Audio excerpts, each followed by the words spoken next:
আজকে আমি, রিহু আর রিহুর পাপা তিনজনে মিলে বেরিয়ে পড়েছি ঘুরতে যাওয়ার উদ্দেশ্যে। খুব বেশি দূরে যাচ্ছি না, যাচ্ছি আমাদের বাড়ির কাছাকাছি একটি রিসর্টে। আমাদের বাড়ি থেকে প্রায় ওই 1 ঘন্টা মতো সময় লাগে। তো সেখানেই যাব আজকে। তো দুপুরে খাওয়া দাওয়া করে বেরিয়ে গেলাম বিকেল বিকেল। তো দেখতে দেখতে পৌঁছেও গেলাম রিসর্টে। রিসর্টের পরিবেশটা এত শান্ত ছিল কি বলবো। অনেকটাই বড় রিসর্টটা, আর দেখে খুব ভালো লাগছিল। পরিবেশটা একদম চুপচাপ। আর রিহু প্রথমবার এই রিসর্টে এসেছে।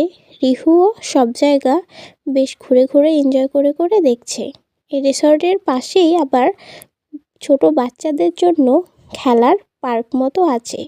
তো সেখানে আমরা রিহুকে নিয়ে গেলাম। আর এই ফুলগুলো দেখো কি অপূর্ব না, আমি তো চোখই সরাতে পারছিলাম না। এখানে আবার ছোট বেবিদের টয় ট্রেনেরও ব্যবস্থা করা আছে। তো এখানে ঘুরে আমরা বেরিয়ে পড়লাম।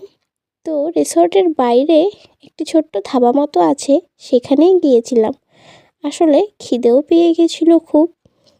এই ধাবাটাইও খুব শান্ত পরিবেশ, আর লোকজন দেখতেই পাচ্ছ খুব কম। তো আমরা এখানে অর্ডার করেছিলাম বিরিয়ানি, আর নিয়েছিলাম চিলি চিকেন। ফ্রায়েড রাইসও নিয়েছিলাম, সেটা আমি আর ভিডিও ক্লিপে নিতে পারিনি। তো এই তো বিরিয়ানি আর চিলি চিকেন আমি নিয়ে নিয়েছি। তো এরপর ওখান থেকে আমরা বেরিয়ে যাই বাড়িতে যাওয়ার উদ্দেশ্যে। আজকের দিনটি খুব ভালো কাটলো। কেমন লাগলো আমার ব্লগটি জানি।